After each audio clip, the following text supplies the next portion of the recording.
Alors, nous ne sommes pas spécialistes de guerre. Il y a des stratèges de guerre qui voilà. Alors, dans quelques heures seulement, les Lions indomptables joueront du côté du stade Omnisport, Amadou Ahidjo. Et on se pose la question, au vu du dernier communiqué de la Fédération camerounaise de football, qui sera sur le banc de touche des Lions indomptables du Cameroun? Marc Brice et qui autour de lui? Une chose est sûre, Marc Brice, c'est Joseph Mounonga. Et Patrick Mounonga. Moi, son adjoint Mounonga. Et Manouvrier. Une chose est sûre, ces trois-là. Donc, l'assistant, le préparateur physique et le sélectionneur seront sur les bancs. Parce que les trois, jusqu'à présent, sont reconnus par la FECAFOOT et l'État. Donc, font l'unanimité. Maintenant, n'allez pas me demander que seront ou que feront Omam ou Tungu d'un côté. Maintenant, en tant que fan des Lions et journaliste qui suit cette actualité, j'aurais proposé que pour éviter toute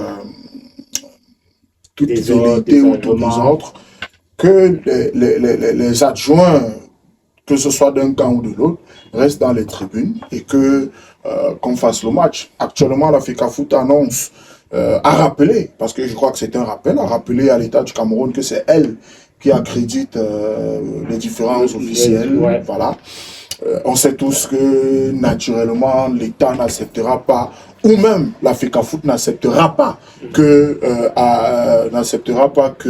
le staff du camp adverse soit accrédité. Donc, pour l'instant, on sait tous qu'on connaît les noms. Je les ai cités. On connaît les noms qui font l'unanimité. Maintenant, qu'en est-il du reste? Ça, c'est la question. Ben, il y a beaucoup de consultants qui parlaient de deux staffs, un staff à l'entraînement et l'autre sur le banc des touches des Lions indomptables. Est-ce qu'on pourrait voir cela samedi prochain? C'est vrai que ce serait une scène vraiment inédite, et assez loufoque quand on se pose toute la question, qu'en est-il? Vraiment sur le banc, ça sera assez compliqué, mais pour être assez peut-être clair, je crois que Eddy l'a bien dit.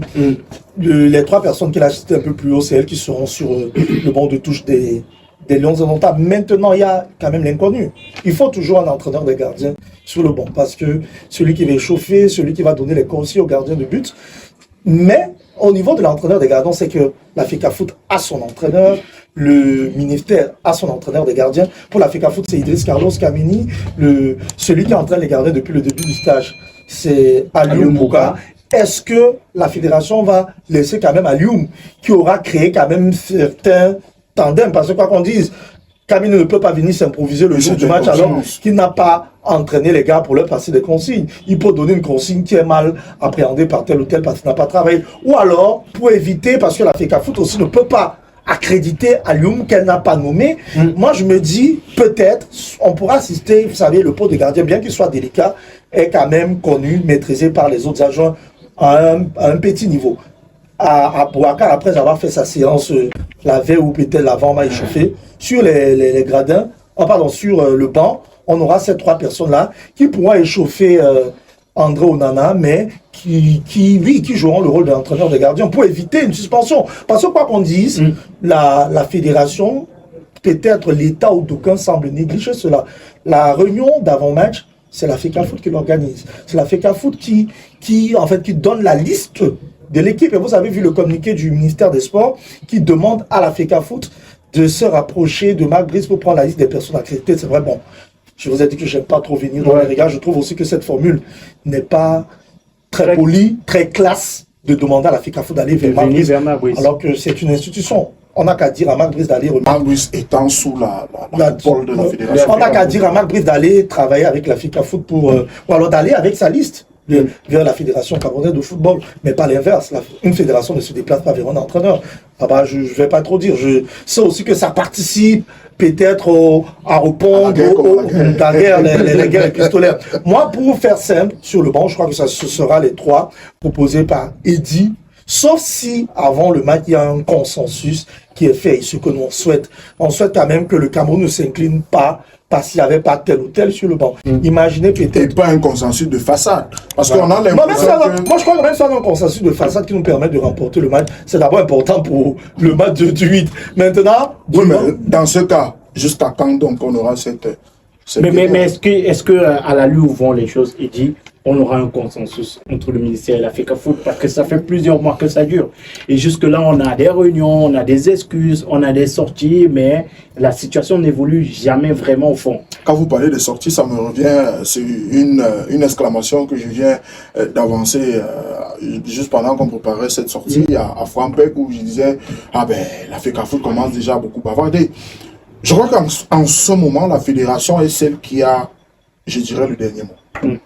Maintenant, il y a longtemps, j'ai demandé à ce que le ministère et la fédération trouvent un consensus sur la base des compromis. Parce que la résolution des tensions vient sur le fait que à un moment donné, chaque partie lâche du lest. On n'est pas toujours d'accord avec les résolutions, mais on lâche du lest pour faire avancer. Donc, on se met à un moment donné où c'est la partie d'abord, c'est la victoire qu'on veut comme objectif principal. Et donc, on fait des compromis. Donc, à un moment donné, j'ai cru qu'on était déjà arrivé à cela. La présentation face à la presse de Marc Brice par la fédération où on a eu un Samuel Eto'o qui s'est fondu en excuses. J'ai cru qu'on était sorti, on était au bout du tunnel de cette crise, mais malheureusement, j'ai constaté que ce n'était qu'un lot que les Camerounais, le peuple camerounais a bien apprécié. Oui, je crois qu'il est possible d'avoir un consensus, peut-être de façade, tant qu'on arrive à nos fins, mais pourquoi pas un consensus qui véritablement mettrait ces jeunes garçons qui ne demandent qu'une chose, jouer au ballon, à ce peuple qui ne demande qu'une chose, avoir la victoire des Lions. Et je crois qu'on a toutes les qualités, on a eu le temps de décrypter ça ici, on a toutes les qualités, que ce soit individuelles, que ce soit collectives, pour gagner ce match face au Cap-Vert. Mais maintenant, on est tous d'accord que dans une maison où il y a le trouble, n'allez pas demander beaucoup à ces gars s'ils n'arrivent pas à faire une bonne prestation. Ne leur demandez pas beaucoup parce que la tension qui existe autour de cette équipe n'aiderait pas à ce qu'il y ait même en interne une bonne ambiance, quelle que soit la volonté de ces gars. Donc, on attend cette rencontre-là et on espère une victoire du Cameroun. On a vu le Cameroun lors de la Coupe d'Afrique des Nations. On a vu le Cap-Vert lors de la Coupe d'Afrique des Nations. Le Cameroun a-t-il ses chances de remporter cette rencontre? Oui, je le dis de façon assez radicale, je vais le dire comme ça. Pourquoi? Il faut quand même remettre les choses. Rigobert Song a essuyé bon nombre de critiques, mais on doit quand même être aussi mesuré. Si on n'avait pas une équipe camerounaise en pleine possession de tous ses moyens, Rigobert Song est allé à la CAN sans ses meilleurs joueurs. Aboubakar était blessé, Mbeumo était blessé, parce que ça, je suis partout, Rigobert Song n'a pas été performant, il faut préciser que ce que Song a reçu, c'est comme la France qui va à la Coupe du Monde sans Mbappé, sans Griezmann, sans Mbappé, sans Griezmann, ce n'est plus la même équipe. C'est ce que Rigobert Song a eu, mais au Cameroun, on s'est permis de dire non, il n'y a pas de fond de jeu, il ne marque pas. On oublie qu'il n'avait pas ses arguments entre les mains. Il y avait même, on peut m'ajouter à cela même Clinton G qui était blessé. Bref, Song a été privé de plusieurs de ses principaux arguments. Actuellement, Mbeumo, au top de sa forme. On a Baleba qui s'est ajouté à cette équipe. Aboubakar Vincent est de la partie.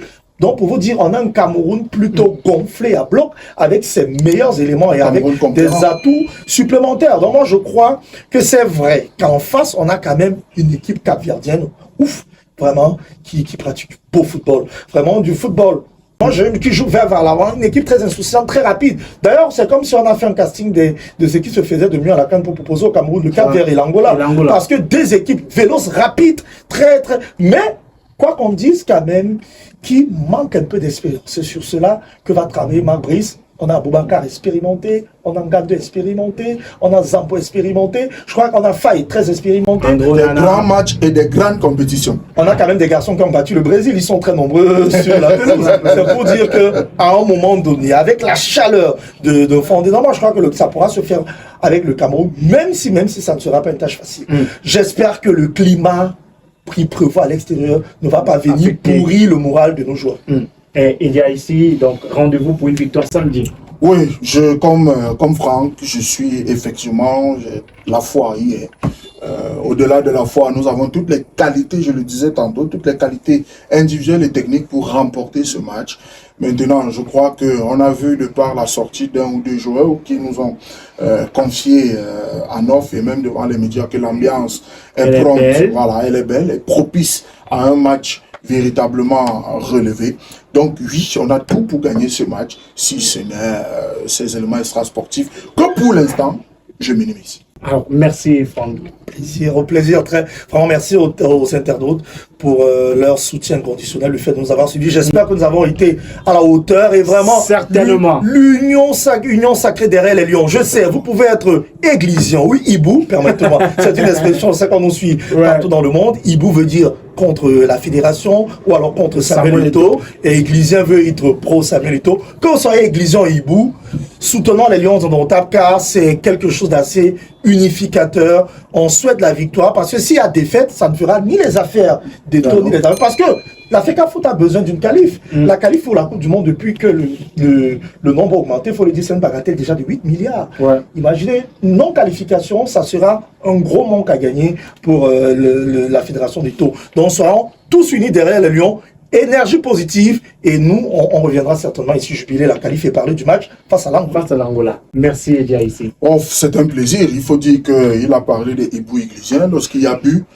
Je ne sais pas, celui que vous embrassez à côté de vous, vous jouez le but, vous ne savez pas de quel cas ici. Donc, tout ce que nous voulons, c'est davantage envoyer des ondes positives à cette équipe qui a manifesté une certaine volonté et le reste suivra.